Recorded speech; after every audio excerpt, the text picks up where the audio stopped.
Hello students, welcome to the second part of the circulatory system.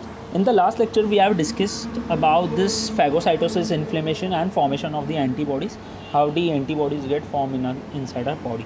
So today we are going to start up with a new part, that there are the different types of the WBCs we are going to see. There are different types of the WBCs which function inside our body. What is they basically have been classified into two types, that is the granular and non-granular. Okay, who comes under the granular? Neutrophils, eosinophils, basophils. Okay, and who comes under the non-granular? That is the monocytes and the lymphocytes. So first we are going to discuss about the granulars. So granulars have been basically classified into three parts, that is neutrophils, eosinophils and basophils. What is neutrophils, what is eosinophils and what is basophils? See, you have studied about the pH scale. Okay, pH scale, what is the work of this pH scale? As I've shown you in the last lecture also, there is a pH scale which helps to measure up the acidity or the basic nature of the substances. Okay, suppose it starts from 1, it ends at 14, and this is 7. What is 7 means? The 7 means neutral. What does 14 means? From 7 to 14 means? From 7 to 14 means it is alkaline in nature, basic in nature. What does 1 to 6.9 means? 1 to 6.9 means acidic nature. Okay, let's recollect. From 1 to 7 we are going to call from 1 to 6.9, 1 to 6.9 we are going to call it as a acidic nature. 7 is a neutral condition, and above 7 up to 14 it is basic condition, I mean to say alkaline. So these three names came from them only. Okay, see here the word is neutro. Na? What does neutro stands for? Neutral. Okay, now what is the next one? Eosinophils. Eosin, EOSIN. Eosin is in stain. Okay, it means acid only, and baso means base. And what does PHIL? Phils means? Phil means love. Okay, love. Phil means love.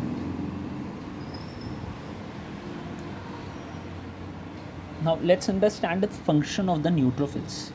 See, the neutrophils. First, I'm going to help you out. Okay, how the neutrophils look like. See, neutrophil has the nucleus which have 3 to 4 loops like this. And what do you mean by granule? See, you in the last standard, in your 9th standard also, you have studied about this granule part, that is the ribosomes.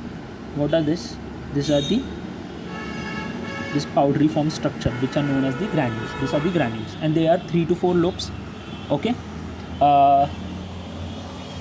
their main function is phagocytosis part. What does phagocytosis means? The word phagocytosis means they engulf this bacteria. What does they do? They engulf the bacteria. Suppose this is the WBC. Okay, this is the WBC. I'm making up this 3 lobes. Okay, and this is the bacteria.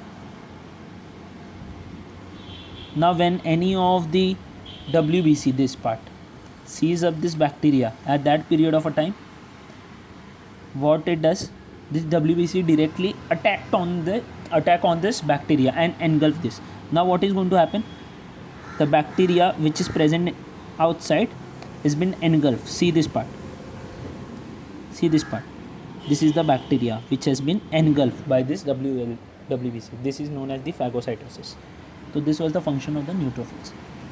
Eosinophils. Okay, what is the difference between neutrophil and eosinophils? Here also you are going to see the lobes, but the number of lobes will be less. It will be 2 in number. As I said, the topic is granular, so definitely it is going to have the granules. But the difference between the neutrophils and the eosinophils is this eosinophils will have only 2 loops. Okay, make this main part. Okay, because in exams, during exams, in the board exams also, they tell you to identify the structures. What is the function of this eosinophils? This eosinophils also engulf the bacteria. Okay, they also engulf the bacteria, same like the neutrophils. This neutrophils and eosinophils works bit similar. They also engulf the bacteria, but they are more associated with the allergy. See, allergy means what? Redness. Okay, if any of the part of the body get red now, okay, you get a boil, red boil. Which is the, what do you mean by that part? That means the allergy part. Okay, the allergy part. So this eosinophils at that period of a time fights with that allergy related bacteria and defeat them. So this is the function of the eosinophils. So they are associated with the allergy. Basophils. Now, if you are going to see up the structure, this is a basophil. This is the structure of a nucleus, which is quite large also, and it has the indistinct lobe. What does this means? Indistinct lobe. Indistinct lobe means it is not having the proper shape. Okay, it is not having the proper shape. It has not been divided. Like eosinophils have 2 lobes, and neutrophils were having how many? 3 lobes. Okay, but this basophil is undistinct lobe. Okay. Now, the function, this is very important, this basophil. The function of this basophil, as the basophils is a type of a WBC only, but what is the difference? Only the structural difference it has. This basophil release a chemical called histamine. Okay, release a chemical called histamine. What does this histamine does? See, whenever your body is associated with the allergy part, so at that period of a time, this is a blood vessel, okay, and it is bit constricted. But whenever the allergy occurs, so at that period of a time, the function of this basophil is to release the chemical that is called the histamine. Okay, this is very important name, histamine. And what is the function of this histamine? To dilate up this blood vessel. What does this means? Dilate means to make it big. Okay, it makes this this blood vessels bit dilated, means more in the expanded form. And why it expands? So that the eosinophils and the neutrophils can go inside this blood vessels and can fight up with that allergy molecules. Okay, allergy related bacteria. Now, non-granular, the name itself suggests, means without the granules. Okay, non-granular is also called as the agranulocytes. Okay, one and the same only. They have been classified into 2 types: monocytes and lymphocytes. Monocytes and the lymphocytes. First, understand what is monocytes. See, if you are going to look at the structure of a monocytes, it has a nucleus, but its nucleus is of kind of a kidney shape. Okay, what is the function of this monocytes? This monocyte function is to produce the antibodies and to ingest germs. Ingest means what? To take in the germs which are present inside the body, because WBCs are called the soldiers, right? So what is the function of the soldiers? When the war occurs, at that period of a time, they go on the war front and kill the enemies, right? So same like that, when any of the bacteria or viruses enters into our body, so this monocytes goes out there and ingest them. Now lymphocytes. Lymphocytes, it has a single large nucleus like this. Okay, this is the single. And how does the monocytes look? Like a cake. So there would be a structural part. What is the function of this? What is the function of this monocytes? This is the nucleus. Okay, it helps to produce the antibodies. So both of them, both of the function of the monocytes and the lymphocyte is quite of the similar nature only. They both produce the antibodies. But if you are going to see up in your textbooks, okay, if you are going to see up in your textbook, on the monocyte part they have just written this ingest germs. So you have to write just that part only. Okay, don't write they also produce the antibodies, because in the exams they won't accept it up. So monocyte only ingest the germs, lymphocyte produce the antibodies, because this lymphocyte word have been came from the lymph word. Okay, and what is the function of the lymph? To provide the defense mechanism, to provide the antibodies, means the soldiers of the body. Now these are the different type of the so this was the different type of the WBCs we have studied. Now we are going to go for the platelets part. Platelets, again a very important one.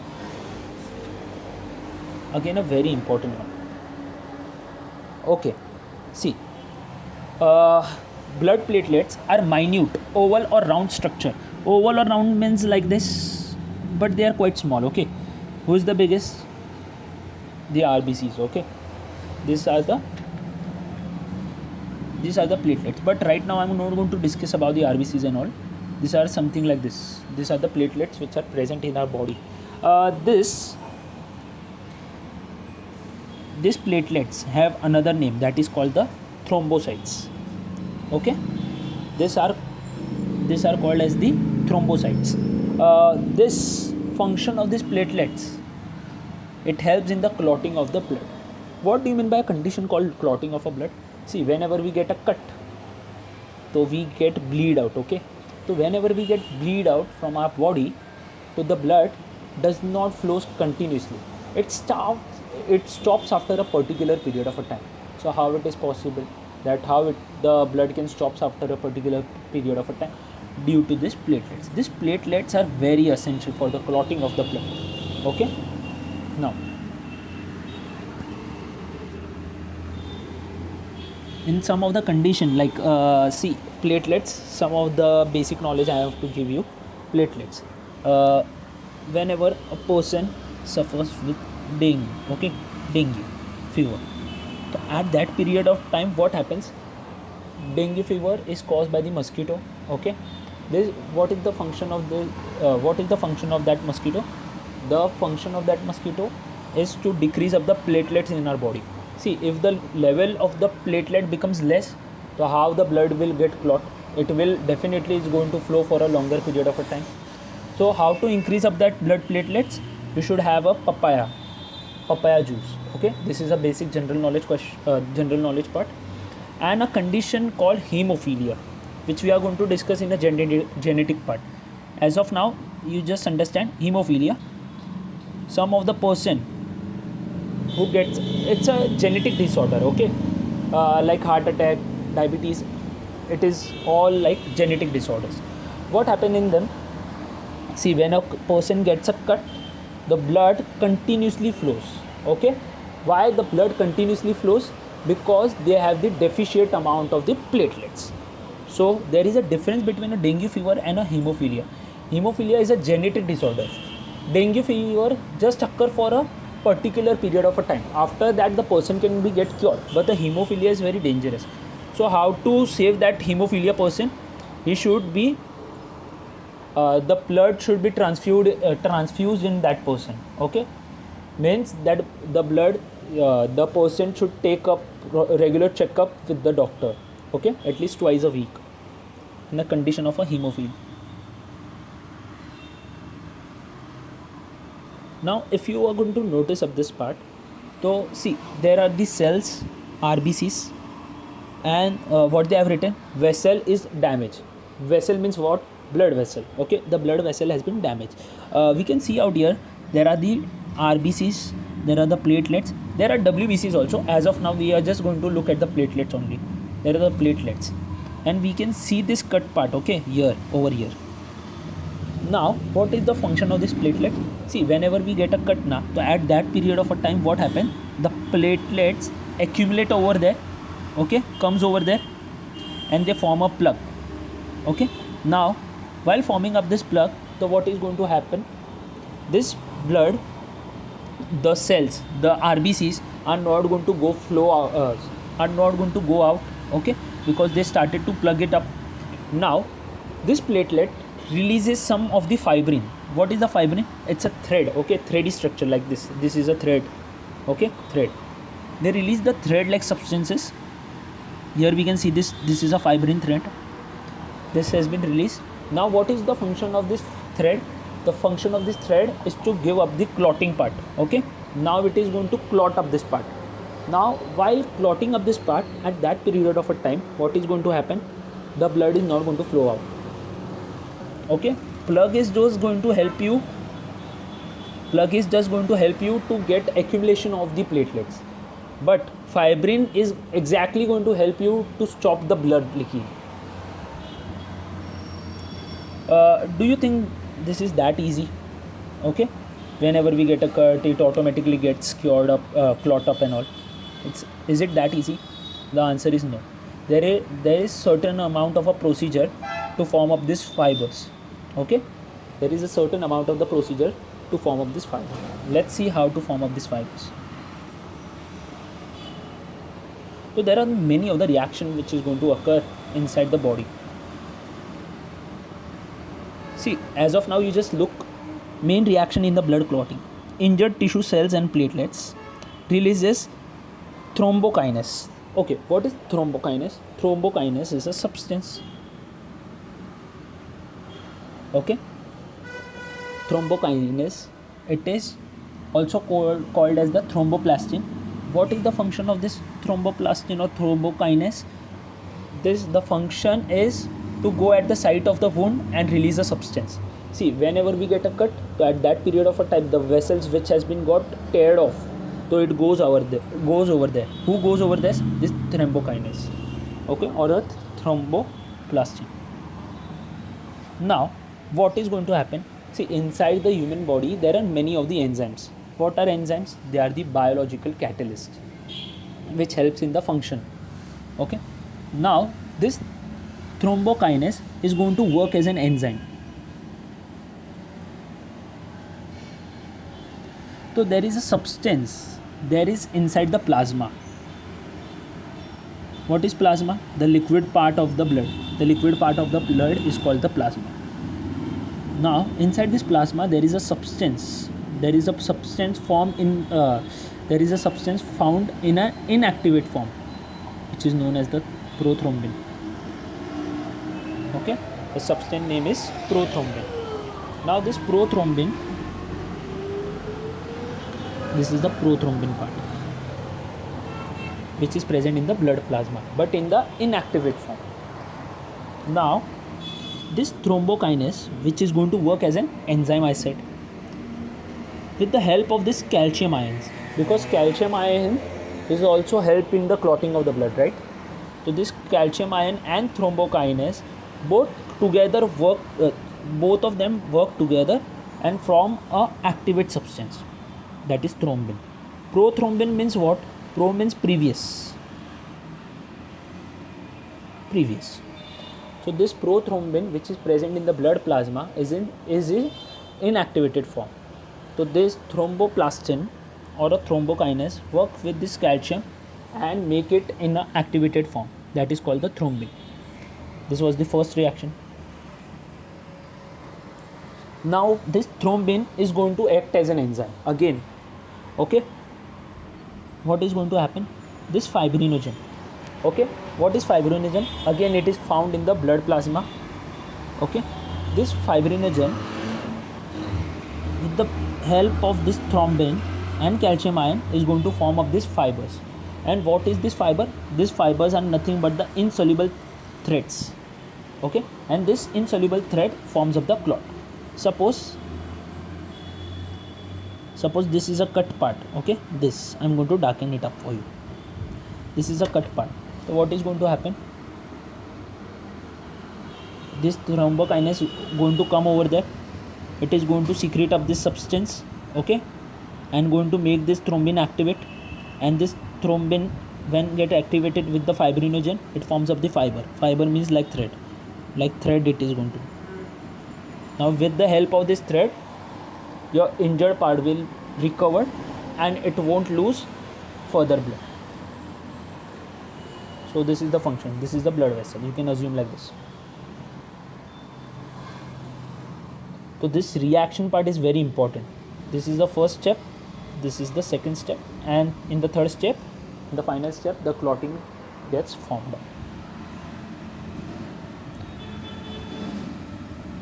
Prothrombin become thrombin, fibrinogen become fibrin. Okay, it's easy.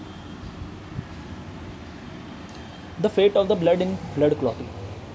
See, let's discuss what is like how the blood is made up of. The bloods are made up of these corpuscles and plasma. What are corpuscles? Corpuscle means nothing but the cells only. Okay, corpuscles means the cells only. Which types of corpuscles we have? WBCs, RBCs, and platelets. And what is the plasma? The liquid part of the blood, okay, which is quite yellowish in color. Okay, it is not like water, okay, because the water is transparent, but plasma is not transparent, it is translucent. Okay, it is a translucent, it is yellow in color. Now if you are going to see this corpuscles, this plasma is going to release this fiber. As I said, where is fiber is going to present? In the plasma part. And with the help of this cell, which cell? Especially the platelets. This platelets and this fibers is going to come together and it is going to form the clot. And the rest of the part of the, see, as I said, the plasma is going to release the fiber part, and the leftover part of the liquid part of the plasma, it is called the serum. Okay, last year we have studied about this also, serum. So what is the function of this serum? We can see in this diagram, blood clotting in a test tube. We can see, if you are going to take a test tube and if you are going to take some blood sample, okay, and going to keep this in a test tube, so what is going to happen? The corpuscles, I mean to say the cells, it is going to form of the fiber, okay, and with the help of this corpuscle and thread, it is going to clot like this inside the body. Inside our human body, this form gets happen like clotting, and the liquid part will be remain, okay, which is called as the serum.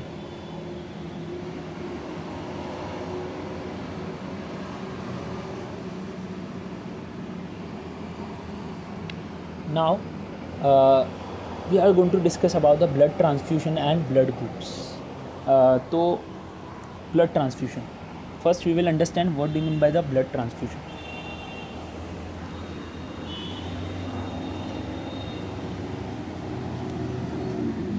Sometimes it becomes necessary to inject blood into the body of a patient who is undergone surgical operation. This is called the blood transfusion. Blood transfusion basically in easy language, okay, this is a definitive term. Suppose A got injured in some of the accident, okay, he met with an accident and he got injured. Now as A got injured, so he got badly injured and he lost most of the blood from his body. Okay, so what does the doctor did? So what does the doctor did at that period of a time? As the most of the blood is lost from this person, that is A, he took the blood. Suppose this is a B, okay, he took the blood from this B person and injected into A. Okay, this procedure is called the blood transfusion. This is very easy to understand. Blood transfusion means basically transferring of a blood from one person to another, okay, during the surgical operation, like any of the surgeries. Now there was A, as I said, and there was B. A was receiving the blood, right? A was receiving the blood. So this receiving end is called recipient. And what is the function of the B? B was donating the blood. B was donating the blood. So B was considered as the donor. As B was donating the blood, so he would be called as a donor. And recipient would be A, because he was receiving the blood. So in the olden days, see, there were no modern equipments, okay, there were no modern machineries. So at that period of a time, a lot of death used to get occurred, okay. When the doctor at that period of a time used to do of the surgery, So most of the people used to get die. Okay, only few of the person used to get successfully recovered. So the doctor was seeing up this report. So as they noticed in their report, so what they noticed is that most of them are dying in the surgical operation. Why? Because due to improper blood groups.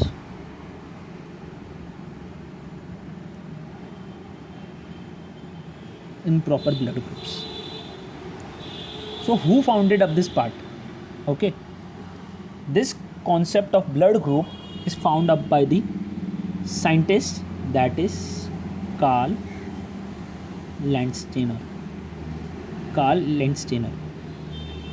So he was considered as a god at that period of a time, because he found it that different blood groups doesn't match. So that is why there was an complaint regarding the death. Okay, so when the Karl Landsteiner has founded up this part, there was a difference of the blood group, then after some of the years, the person used to get successfully recover from any of the surgery or the operation. So how do the RBC look like? This is the biconcave shape. Okay, this is the biconcave shape. This is the structure of the RBC. There are some of the specific proteins which are present on their body. Some of the specific proteins are present on the body of this RBC. They are called as the antigens. What are antigens? Antigens are the foreign molecules, okay, who fight against the germs, okay, antibodies. Antigens are the proteins. What are they? Antigens are nothing but they are the proteins which are present on the surface of the RBCs. Proteins which are present on the surface of the RBC. Now, there are two types of antigens we are going to study.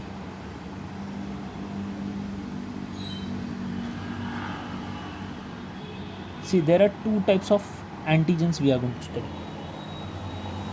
That is antigen A. Antigen have been classified basically into two types. That is antigen A and antigen B. Now, these antigens are the proteins, as I said. They will have this plasma. The plasma of the body contains complementary protein called antibodies. What is the function of the antibodies? To destroy up the germs when it enters. The respective antigen will have the complementary antibody. What does that mean? Suppose my blood group is A. So which antigen I will have? Definitely the protein related to A only I will have. But my body will have an antibody B. Antibody B. Let's understand this concept.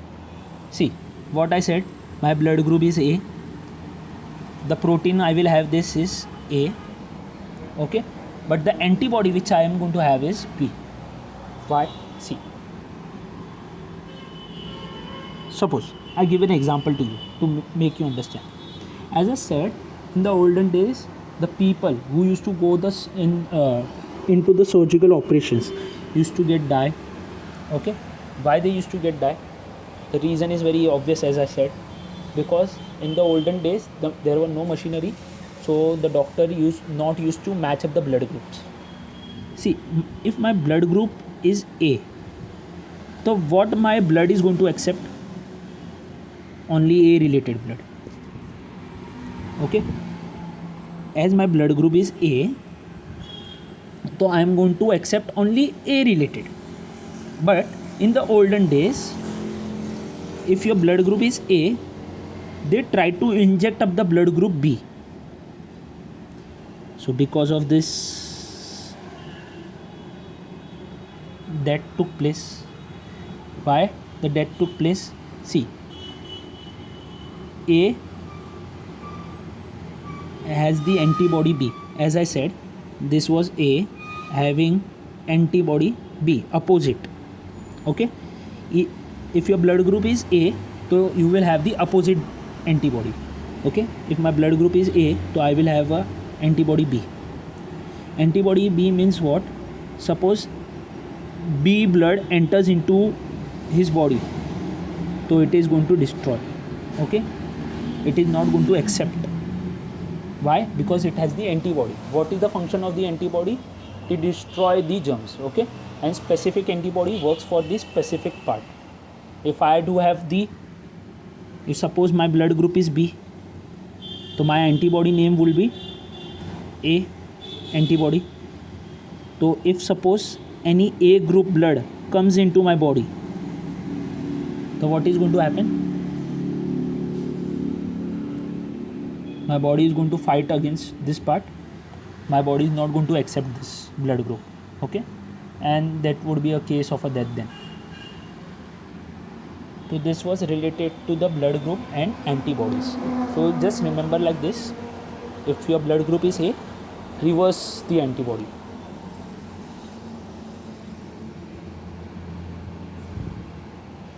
Now there is a rhesus factor.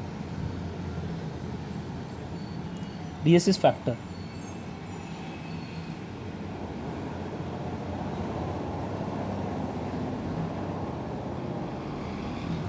Rhesus system. Rh system means the rhesus. This blood group is most common seen in the monkey. Okay, and this rhesus factor is contained by most of the people also. Most of the people contain a rhesus factor. Okay, most of them. So there are two types. That is Rh positive. If you have the rhesus factor, so it would be Rh positive. If you don't have this rhesus factor, so you are Rh negative. Like how we have A plus A negative. We often say, okay, my blood group is A positive, my blood group is A negative, my blood group is B positive, my blood group is P negative. So why this is A positive? Because in this rhesus factor was present. And why this is A negative? Because in this rhesus factor was absent. B plus present, this is for absent, negative means. Now there is a condition of a rhesus factor. There is a story.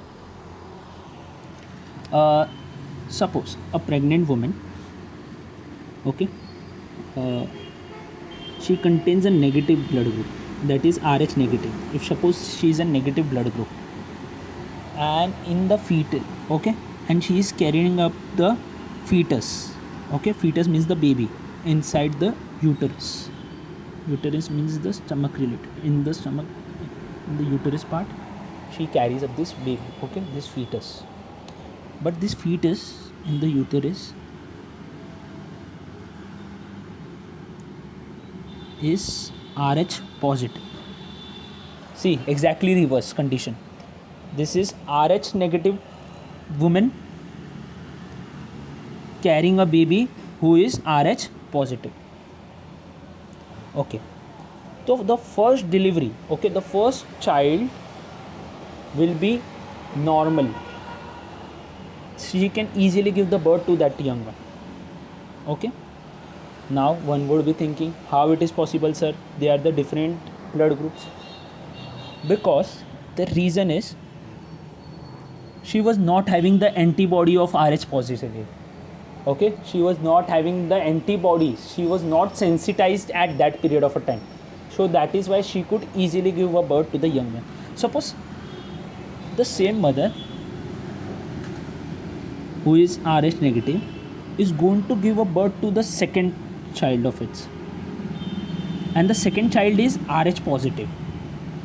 Second child, okay, this is a second child condition. So what is going to happen with this Rh positive child? This Rh positive child will die. This second child will die. The first child won't be dying. Why the first child is not going to die? Because at that period of a time, the antibodies were not present inside the mother. But in the second condition, while giving the birth to the first one, she started to develop that Rh positive antibodies. Rh positive antibody. So when she was giving the birth to the second child, the child who was Rh positive died. Okay, and because of this, doctors said to undergo abortion. Okay, you know the abortion condition. So this is very important. See, we have discussed about the blood groups and all. If your blood group is A, the antigen will be A, but it would be reverse. B, B, B, A. Okay. Now this is very interesting. Last two, because a give reason can be asked from this part. AB has both the antigens, that is antigen A and antigen B, and it does not have an antibody. Okay, it does not have an antibody. Second condition, it is O, it does not have the antigen, but it contains both the antibody. Now let's understand. First condition, that is of AB. AB is called universal recipient. This is a give reason.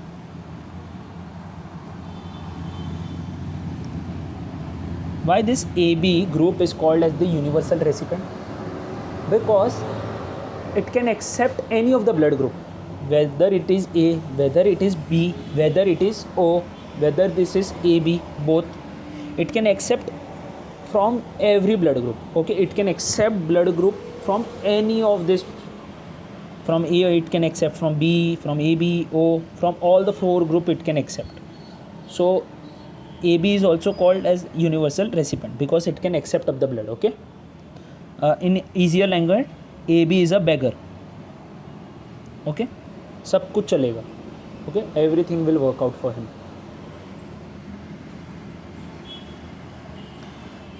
O has both the antibody, means it is highly sensitized blood group. It is not going to accept from A, B. It is only going to accept from. It is going to only accept from the O.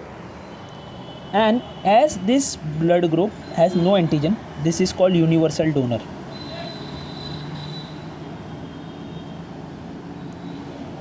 Why O is considered as the universal donor? Because it does not have an antigen and it can donate up the blood to each and every blood group. Okay, and as this is an universal donor, we can call the donor person as the rich person.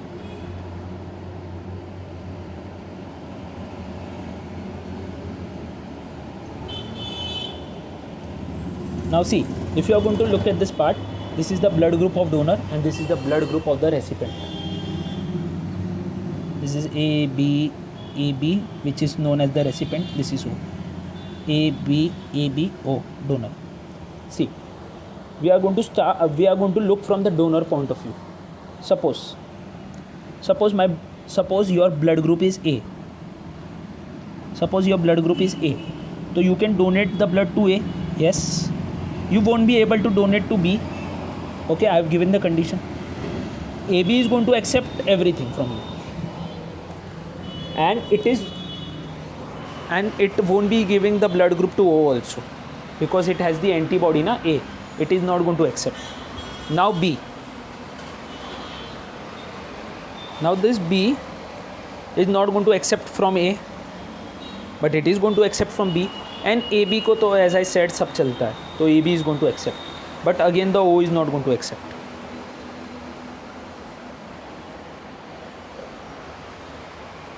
And now AB. AB is going to donate the blood to AB only.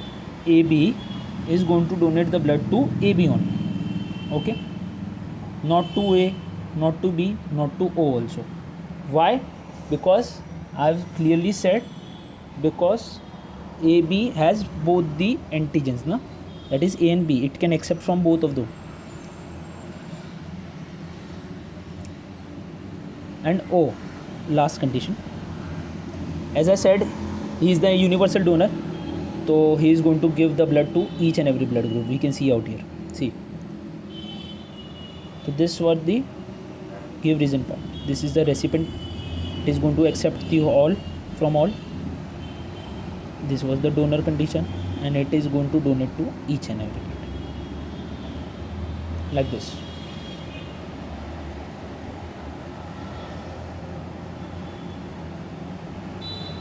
So thank you, students. So this was the part 2 of the circulatory system.